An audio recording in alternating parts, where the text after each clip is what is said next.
welcome to NewFilmmakers Los Angeles in partnership with Movie Maker magazine. My name is Danny DeLillo. We're here at the South Park Center.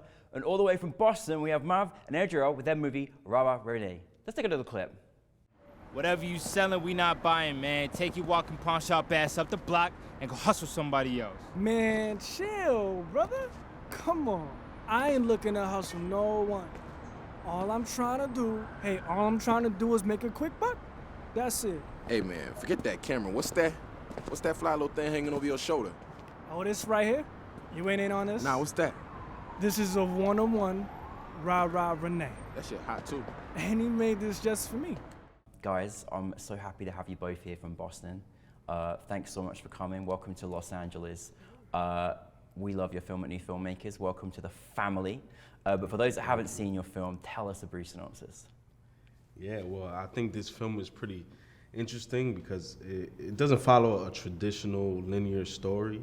It's really it's these interconnected vignettes where it follows the characters as they all interact on the same day.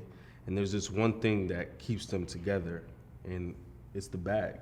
And really the film tells a story about the bag and a story about community and how all these people are connected through it.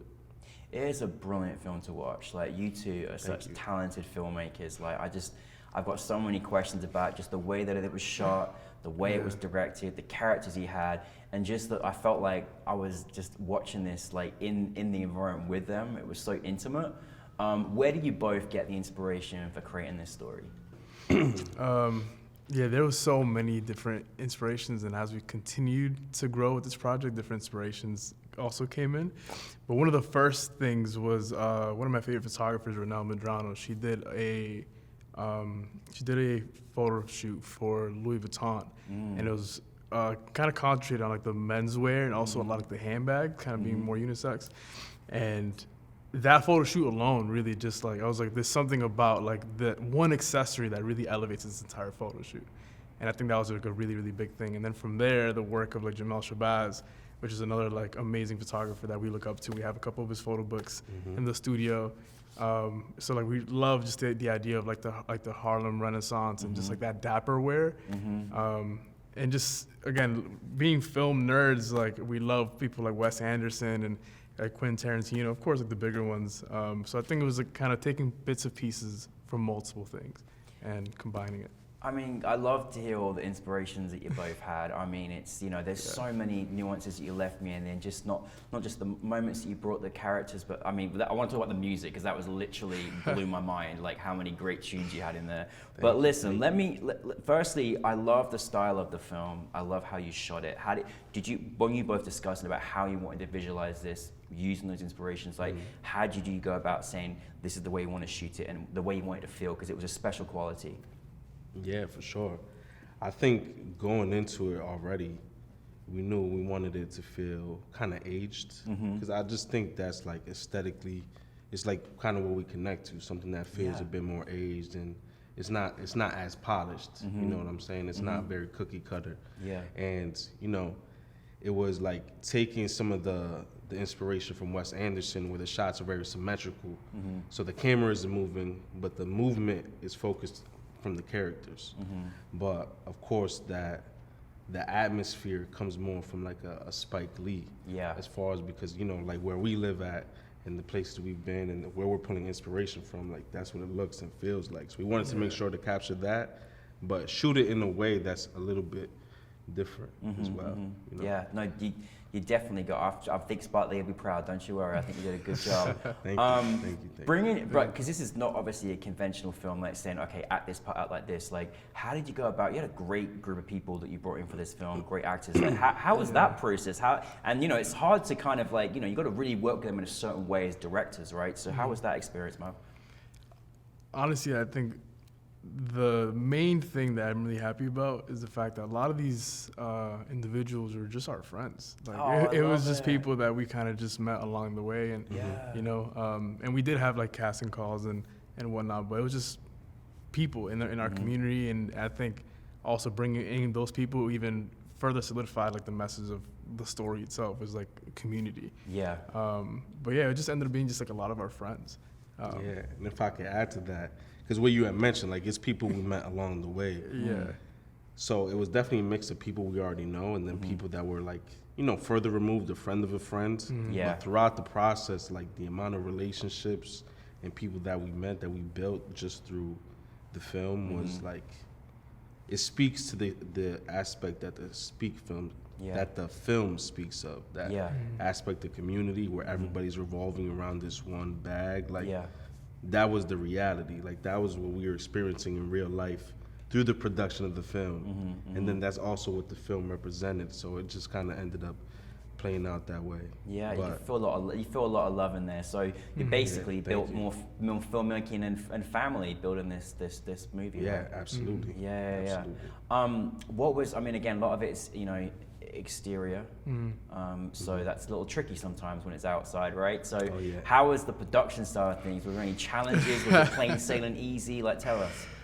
Yeah. God, no, it was not easy. not Not easy whatsoever. Yeah. Again, ideally, if we were to have scheduled the entire thing over the course of, let's say, 3-4 days and shot all of it, that would have been perfect. But working with so many moving parts and schedules, and also weather was not on our side. It was freezing up in Boston. It was tough because it was shot over a very long period of time, unfortunately. Like, there was a lot of time because of so many schedules that we had to work with. Yeah. But that's the thing. Every time we were shooting, like the shoot days were all amazing. Like, they all went really, really well. Everyone did amazing. We got all the shots that we needed. They were just very spaced out. So it was a lot to deal with, but it was still really fun. Oh, good stuff. And I feel like with that being the case, it was like not hard, but it's almost difficult to keep up that momentum when it's not just a straight shot. Yeah. It's like there's all these gaps in between, especially when the gaps come from things out of our control, like it's snowing or people getting sick. It's like we can't do anything about it. We want to keep things moving. So For sure. It was definitely a struggle. It was cold, man. Yeah, it was very cold. It was fucking cold. And to add to that too, again, like another big element for this film is the photography aspect of it. Yeah. And I think, going to what you just mentioned, sometimes it's hard to keep the momentum. And at the end of the day, we wanted this to be, again, really an advertisement for the bags as well. So I think it was difficult for me to keep that momentum and also that consistency throughout the shoot, because I was just I need to make sure that all these feel the same, because it is the same universe. It's the same product, which is the bag. Yeah. It's the same world again. So I think, especially once we got to Garçon, I had to really I had to kind of, in a way, use my own mood board of my images that I already made to make sure that by that point, because again, it's probably a month, 2-3 months later, I had to make sure that it was consistent and visually cohesive. And I think and that's hard. That's hard, not easy as well. I mean, again, I felt like, having lived in a East Coast, I lived in Harlem, I lived in the Bronx, and I lived on the East Coast sort of suburbia cities as well. I could almost smell the air, you know what I mean? It was that what the air, what the food would smell on the streets and stuff like that. And it's so nostalgic. Obviously, it was just so great seeing some throwbacks of the music systems, and then the music. Jeez, I mean, you took us on a treat. I've got most of that vinyl at home, but how did you go about bringing the music? Because every piece that you brought to the scenes just amplified what was going on in the story. No, thank you. Yeah, so to speak to just the atmosphere of the film, I think one thing I wanted to focus on in particular, because the story isn't very robust, there's not much to the story, so we really had to pack in the details when it came to the music, the wardrobe, the characters, how they looked and how they showed up on screen. So, location as well. So we really wanted to focus in on that to really make up something you could feel. Yeah, totally. Because, again, because the story isn't that strong. Yeah. But as far as the music, so a homie of mine who's actually, he plays a character in the trailer. Oh, okay. Yeah, his name is BB. Yeah. And he had a pack of he had sent me a pack of 70 beats of throwaway beats that he just had, that his laptop is broken, he can't even access them, and he's like, yo, let me know if you mess with any of them. Now I'm listening to him, I'm like, yo, this is exactly what I was looking for. Wow, that's some BB. Good job, BB. There you go. Yo, shout out BB, man. Yeah. And it just ended up literally just fitting perfectly And I think there was a lot of that too, where there was someone who showed up in the film as either a crew or actor, but they also contributed in other ways. And yeah, something like that. That's how the music came to me. I really had no plan. There was no budget to score. Yeah. And you know, Yeah, no, it was just easy. I mean, I can't wait to see it on the festival and just hear it on the see on the big screen and for all the audience to hear it as well. I'm curious, like, when you give a snippet at a time, like, what did you want your audience to experience from your film? I think one of the main things for sure, like we mentioned, because this started off as essentially like an ad for a product, right?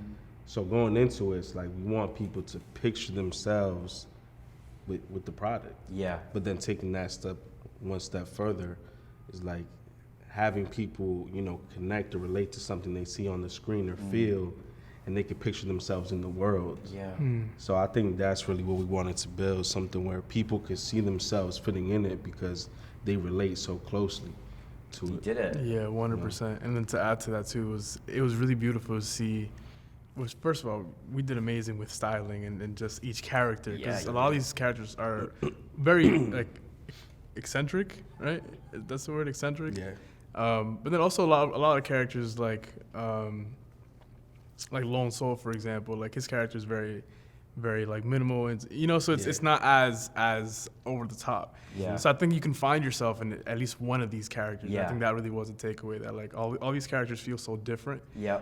And they really feel like people in our lives. Like they Yeah. feel like our friends. I think it was beautiful Yeah. to see like this product can be used and is for everyone. Yeah. Kind of thing. And that was like a big thing for us, is making it feel like people that we actually know, because it was people that we actually know. Literally.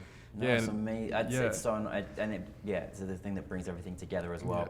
Well, rarity at New Filmmakers, because not many films do this, but they've made this beautiful book right here. We'll do a close up in the edit. Our lovely editor. But this is the book you've made. So tell us about this book. So this was the what's the best way to say it? Like, this is the best way to really like wrap the final up. bow to the never-ending project, because that's what this was. Fantastic. Really. Yeah. That's amazing. Where can we purchase one of these books if they're still available? Yeah, so if they're still available at the moment this interview goes up, ghettosunshine.com /RaRaRenee is where you can see the film, and where we also have a shop open where you could purchase the book. It's very limited, but hopefully, This is still exclusive. available. Get on it today, okay? Check if still they're available. No, it's so beautiful to have like a memento, a legacy to like the film that you both made together. I love the style. I really like. I was just in this film so much. I'm so proud of what you both made together. Thank you. What is next? What's next? Are we doing more? What's going on? Yeah, I think we can both answer this question. Yeah, definitely doing more. We have a lot going on right now. We're opening up our own photo and video studio as well. What? Construction should be done in about a week or 2 weeks. We have a huge psych wall being built, changing room, and some storage. Again, like really beautiful space to create. But in terms of creative projects, I mean, I'm always taking on more photography gigs. I'm actually working on directing my first short film as well. First time directing. I've always been behind the camera. I love being behind the camera. Yeah. So this is my first time, in a way, trusting someone else with my vision. I think that's going to be a big thing for me. So it's going to be exciting. But I'm always working on stuff, for sure. Well, you've got a dream team here, so wherever you take us next, we're ready for it, okay? But listen, congratulations on this film. I think you've shown not just a great film, but a great film for everyone to kind of experience, and special for the people in your friends and the family you built and the community that you built as well. So well done, and welcome to New Filmmakers. Thank you very much. No, thank you for having us. Thank you, Adriel and Mav, everybody. Thank you.